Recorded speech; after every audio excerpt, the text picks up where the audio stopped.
Challenge accounts and live funded accounts are two completely different games, but you treat them the same way. That's why you keep blowing both.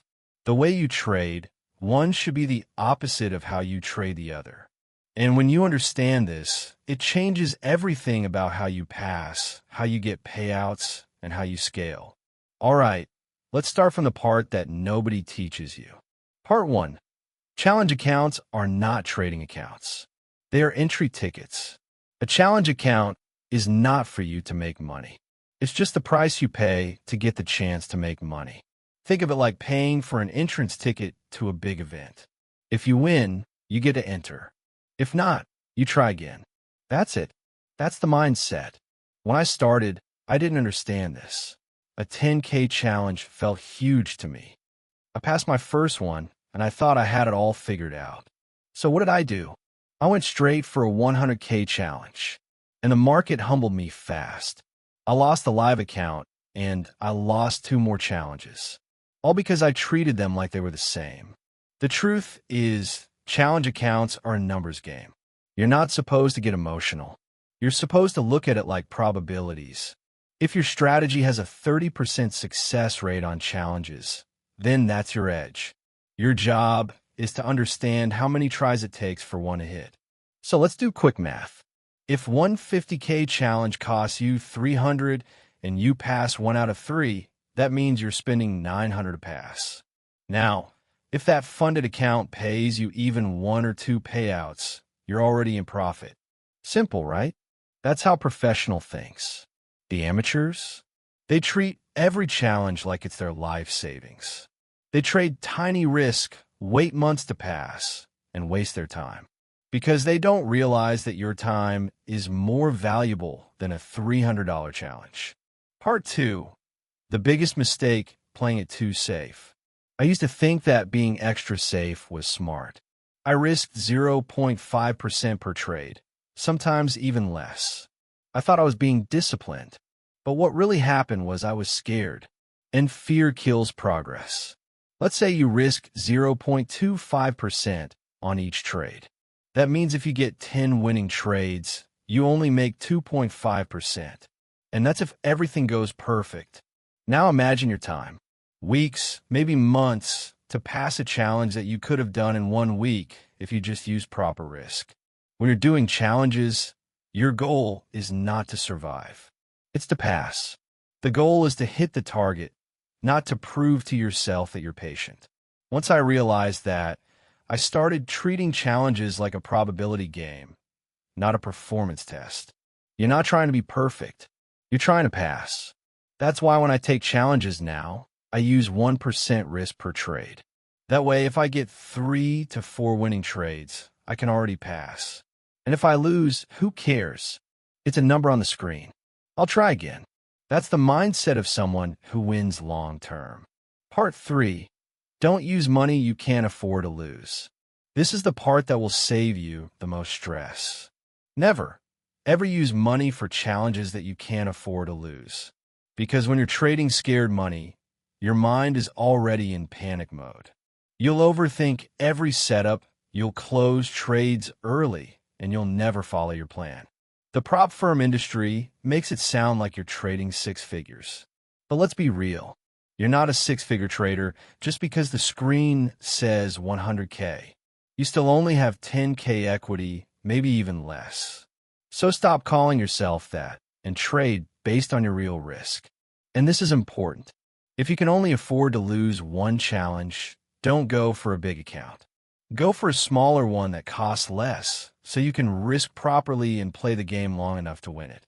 Remember, challenge accounts are a game of attempts, not a game of ego. Part 4. Live funded accounts. Now the real battle begins.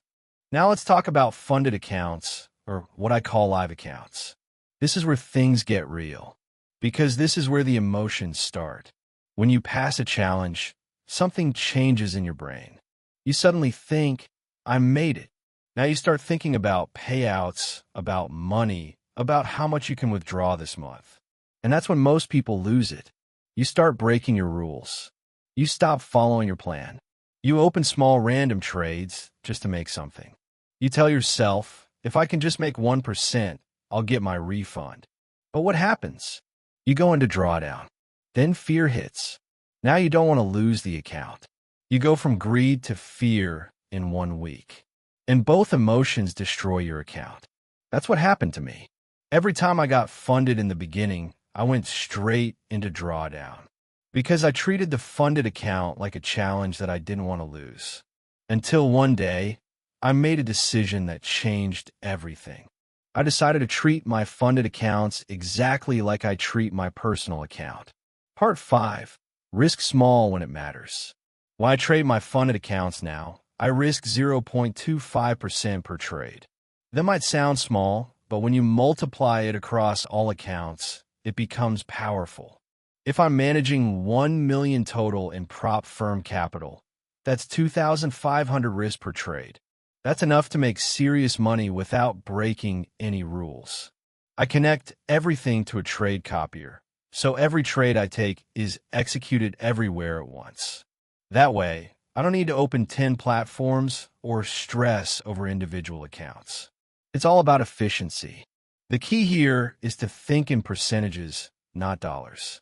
When you risk less, you can stay in the game longer. And if you keep a consistent edge, the money adds up fast. For example, if I risk 0.25% per trade and make 2 a week, that's 0.5% gain. Multiply that by 1 million in assets, and that's 5,000 profit for just sticking to plan. No crazy risk. No gambling. Just consistency. That's what professionals do. Part 6. Protect your mindset during losing streaks. I'm completely calm. Why? Because my risk is small. When you're not risking big, you can think clearly. You can analyze your trades, stay patient, and get back in sync with the market. If you're emotional during a drawdown, it's because your size is too big. Reduce it. Even if you think you're ready to risk more, you're not. Because it's never about how much you make when you win. It's about how much you lose when things go wrong. If you risk small, you can survive the losing days. And survival is what makes traders rich long-term. Part 7. How to win the prop firm game. The prop firm game is simple. Pass fast, scale slow. Don't overcomplicate it. Challenges are not there for you to show off your skill. They're there for you to qualify. Once you're funded, that's when the real skill begins, staying consistent, following plan, managing emotions. If you can master those 2 mindsets, you'll outlast 90% of traders in this space. Part 8. The simple formula. Let me wrap this up with a simple formula. For challenges, speed plus calculated risk equals pass faster. For live accounts, patience plus small risk equals long-term payouts. The first one gets you in the door. The second one keeps you in the game. And that's the full circle. Now, before we finish, remember this. If you want to know which prop firms I personally use and the ones I trust most, the link for the best firms and promo codes is in the pinned comment. It helps support my work, and it also gives you discounts when signing up. And if you found this video valuable, hit that like button and subscribe to the channel. I'll be posting more videos breaking down how to scale your prop firm accounts, manage risk, and grow faster with less stress. Your challenge is to stop trading emotionally and start trading logically. Remember, the goal is not to make money every day. The goal is to never be forced out of the game. That's how you build longevity. That's how you win the prop firm game. I'll see you in the next one.